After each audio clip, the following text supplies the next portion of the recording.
31 दिसंबर को अपने Facebook page पर फेसबुक यूजर्स दुर्गा शंकर कसार ने आलोचना से तो भगवान श्री राम भी नहीं बचे, बाकियों की क्या औकात को लेकर पोस्ट डाली थी, जिसमें उसके फेसबुक फ्रेंड अधिवक्ता जितेंद्र चिचखेड़े ने एक के बाद एक 7 कमेंट डाले जो हिंदुओं के आराध्य भगवान राम के प्रति अपमानजनक हैं। जिसकी जानकारी मिलने के बाद दुर्गा शंकर कसार ने इसकी शिकायत कोतवाली पुलिस में की। पुलिस ने जानबूझकर धार्मिक भावना को भड़काने के मामले में धारा 295 क 153 क के तहत अपराध पंजीबद्ध कर विवेचना में लिया है। बताया जाता है कि जितेंद्र चिचखेड़े पेशे से वकील हैं। हालांकि प्रेस से चर्चा करते हुए उन्होंने इसके लिए व्यक्तिगत तौर पर माफी मांगी है। वहीं फेसबुक में भी अपने कमेंट के बाद इसके लिए माफी की पोस्ट की है। दूसरी ओर शिकायतकर्ता दुर्गा शंकर कसार का कहना है कि मेरे द्वारा डाली गई पोस्ट पर हम सबके आराध्य प्रभु श्री राम को लेकर जितेंद्र चिचखेड़े द्वारा की गई पोस्ट से मेरे साथ ही आस्थावान लोगों की धार्मिक भावनाओं को ठेस पहुंची है। केवल भगवान श्री राम ही नहीं बल्कि हर धर्म के आराध्यों के खिलाफ किसी भी व्यक्ति को किसी भी प्रकार की अपमानजनक टिप्पणी करने का कोई अधिकार नहीं है। क्योंकि यह मामला बढ़ता इससे पहले इस मामले में पुलिस को यूजर्स द्वारा किए गए अपमानजनक और धार्मिक भावना को भड़काने वाले कमेंट के साथ लिखित शिकायत मेरे और साथियों द्वारा की गई, जिस पर पुलिस ने मामला दर्ज कर लिया है। ऐसे मनोरोगियों को सबक सिखाना जरूरी है, अन्यथा फिर कोई दुस्साहस करेगा और धार्मिक भावनाओं को लेकर कोई बड़ा इश्यू ना हो। इसलिए हमारी मांग है कि मामले में कठोर कार्यवाही की जाए ताकि लोगों को किसी भी धर्म के आराध्यों के खिलाफ लिखने से पहले सोचना पड़े। फेसबुक पे एक पोस्ट डाली थी, उसका ये विषय था कि आलोचना से तो भगवान श्री राम भी नहीं बचे, बाकियों की क्या औकात। तो ये पोस्ट डाल के मैं अपने काम में बिजी हो गया। उसके बाद रात्रि में मैं सोशल मीडिया में नहीं रहता एक्टिव।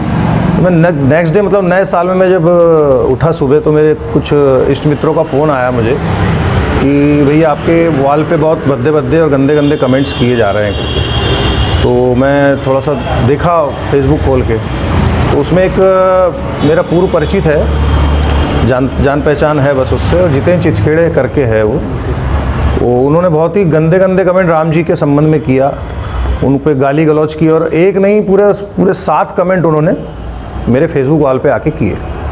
तो मुझे अंदरूनी तौर पर बहुत अच्छा नहीं लगा और मैंने बोला हमारे जो आराध्य देव हैं प्रभु श्री राम, जिनकी हम पूजा करते हैं, जिनको हम भगवान मानते हैं, ईश्वर तुल्य दर्जा है उनका, उनके संबंध में ऐसा व्यक्ति जो ऐसा गंदे और गाली गलौच और भद्दे कमेंट कर रहा है, इसका उसे सबक तो सिखाना ही पड़ेगा। तो मैं अपने कुछ मित्रों के साथ में जाके कल उसके खिलाफ़ में FIR करवाया हूँ, जिसके अंतर्गत उनके ऊपर FIR के रूप में धारा 295A और 153A के अंतर्गत अपराध दर्ज किया गया है। और लगभग आज शायद उसकी विवेचना के लिए भी अधिकारी आएंगे। तो मेरा मानना है कि किसी भी व्यक्ति को, किसी भी मजहब के या किसी भी पंथ संप्रदाय के या किसी भी धर्म के आराध्यों को ये जो गाली बकने का जो फैशन चल रहा है, इस पर बिल्कुल रोक लगना चाहिए। और ख़ासकर जो इस टाइप के जो मानसिक मनोरोगी बोलता हूँ मैं ऐसे लोगों को, इस पर बिल्कुल रोक लगना चाहिए और ऐसी घटना दोबारा ना हो। तो मेरी कोर्ट से अपील है कि उसे उचित दंड दिया जाए। धन्यवाद। जिले में धीरे धीरे क्रमवार कोरोना पॉजिटिव मरीजों की संख्या बढ़ती जा रही है। 1 जनवरी को जिले में 2 और लोगों की रिपोर्ट कोरोना पॉजिटिव आई है, जो मनाली और दिल्ली से आए थे। बताया जाता है कि 24 वर्षीय युवक दिसंबर में मनाली से दिल्ली आया और दिल्ली से गोंदिया आकर 29 दिसंबर को बालाघाट आया था, जिसे कफ की शिकायत होने पर उसके द्वारा जांच कराई गई, जिसमें उसकी रिपोर्ट कोरोना पॉजिटिव आई है। वहीं दूसरी पॉजिटिव मरीज महिला डॉक्टर है, जो दिल्ली से 30 दिसंबर को बालाघाट आई थी।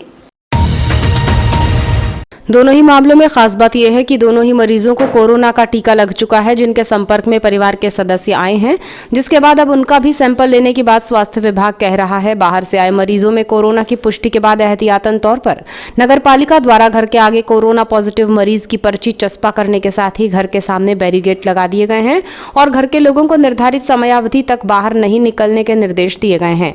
हालांकि ये भी जानकारी सामने आई है कि पॉजिटिव व्यक्तियों के घरों में जब नगर पालिका की टीम पहुंची तो कुछ लोग लोग घर से बाहर पाए गए थे, जिस पर कुछ देर तक मरीजों के परिजन और नगरपालिका के कर्मचारियों के बीच कुछ बातें भी होती रही। बहरहाल नगरपालिका के नियमों के तहत अपनी कार्यवाही को अंजाम दिया है।